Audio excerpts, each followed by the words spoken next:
The chamber of the Galactic High Council smelled of incense and arrogance. General Kale Veyron stood at the center of the great circular hall, his scales dulled by age and war, his 4 eyes carrying the weight of things he wished he had never seen. Around him, 57 species lounged on their levitating thrones, the finest minds and the proudest voices of the known galaxy.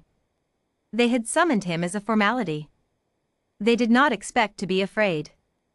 High Chancellor Zareth folded his elongated fingers and regarded the old soldier with the patient condescension of a being who had never once feared anything in his 300-year life. General Veyron, Zareth said, his translator clicking softly, you were present at the first contact event on the human world. You have requested this emergency session. We have given you our time. Please, try not to waste it. Polite laughter rippled through the chamber. Kale Veyron did not smile. He reached into his coat and placed a single data crystal on the podium before him. Play it, he said quietly. The holographic display bloomed open above the chamber floor. Footage. Raw, unedited, and terrible. It had begun 14 months ago, when a Vorkai raider fleet, 42 warships strong, had descended on a small blue-green world in an unremarkable spiral arm. The Vorkai were not members of the Council. They were scavengers, pirates, the kind of civilization that took what it wanted and moved on. They had done it 100 times before. The humans called their world Earth. The Vorkai commander had transmitted the standard ultimatum: surrender your resources, your infrastructure, and 10% of your population for labor processing, or be reduced to cinders. It was a script. It always worked. The humans had responded with 4 words. Come and take it. The Vorkai commander had found this charming. He had given the order to begin orbital bombardment of the largest population centers. 3 cities were struck before the humans launched their counterattack, not with the primitive kinetic weapons the Vorkai had expected, but with something that made Kale's blood run cold even now, watching the footage again. They had used mathematics. Human scientists, working in the 18 minutes between the ultimatum and the bombardment, had reverse-engineered the Vorkai fleet's navigation frequency from the approach vector alone. They uploaded a recursive targeting virus, not through any advanced network, but by bouncing a signal off their own moon. The virus infected 17 ships before the Vorkai realized what was happening. Those 17 ships began firing on each other. Then the humans launched their physical response. Kale paused the footage and looked up at the council. What you are about to see, he said, is not the weapons. The weapons are impressive, yes. But that is not what you need to understand about humans. He resumed playback. The human military response was coordinated across 12 separate nations that, according to Council intelligence files, had been actively at war with each other for the past decade.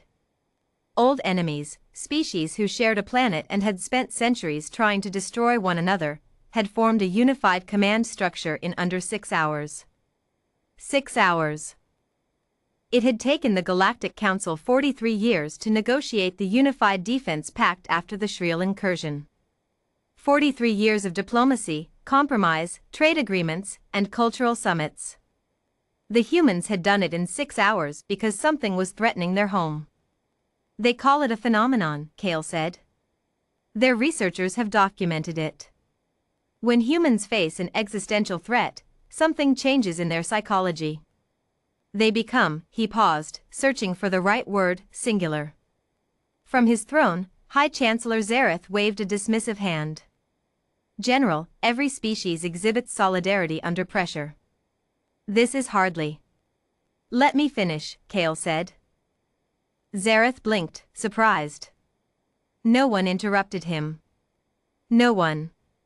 Kale did not apologize. The footage continued. Human pilots, biological, not automated, flew their craft into Vorkai point defense fire with a recklessness that seemed suicidal, until you watched closely and realized it wasn't. They were drawing fire. Deliberately. So that other humans, their friends, their siblings, soldiers they had trained with for years, could slip through the gaps and deliver their payloads. They were dying for each other. Consciously. With full understanding of the math. One clip showed a human ground commander, blood on her face, coordinating 4 simultaneous engagements on 3 continents via a communication system that had been 70% destroyed in the initial bombardment. She was using civilian radio towers. Repurposed weather satellites. A fishing vessel in the Pacific had become a relay node. These people had improvised a global battle network out of wreckage. They are adaptive, Kale said. Disturbingly so. Every obstacle becomes a tool. Every limitation becomes a creative problem. Another council member, a tall avian delegate from the Surai Collective, clicked her beak. General, the Vorkai were pirates, not a military power.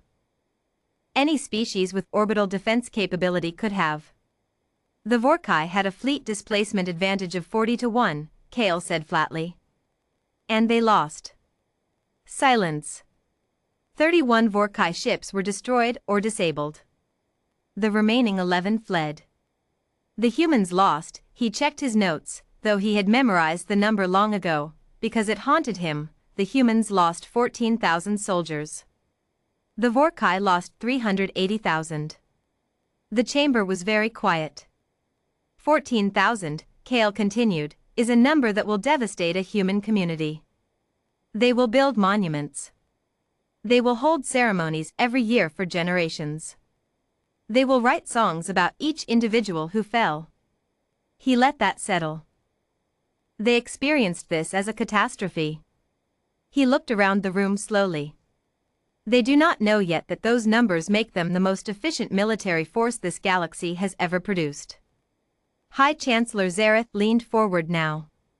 The condescension was gone from his face, replaced by something more careful. What is it you are recommending, General? Contact, Kale said immediately. Respectful contact. Honest contact. These humans are not a primitive species waiting to be catalogued. They are not a resource world.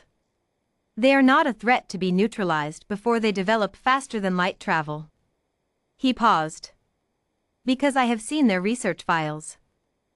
They will have faster than light travel in approximately 30 years. 40 if they get distracted by another internal war. And if they do not wish to join the council, another delegate asked. Then you had better hope, Kale said quietly, that you have done nothing to make them consider you an enemy. Because humans do not forget threats to their home. Their history books go back 10,000 years, and they are filled with examples of what happens to civilizations that underestimated them. He picked up the data crystal. They beat the Vorkai. 42 warships. In 11 days. With technology 3 generations behind their attackers. He looked at Zareth directly. High Chancellor, I have fought in 7 wars. I have faced the Shriel. I have stood on the surface of Keth 4 after the burning. His voice was steady but his eyes were not. I have never been afraid of an enemy the way I am in awe of these humans. And I am telling you, there is a very narrow window in which they will see us as potential allies rather than the next threat on their horizon. He set the crystal down. I recommend we do not waste it. The vote was not unanimous. It rarely was, in the Galactic High Council. But it passed. 31 days later, a council diplomatic vessel entered Earth's solar system broadcasting on all frequencies in 200 languages, including the 6 most common human ones. They brought gifts, star charts, medical data, translation matrices. They came carefully. Respectfully.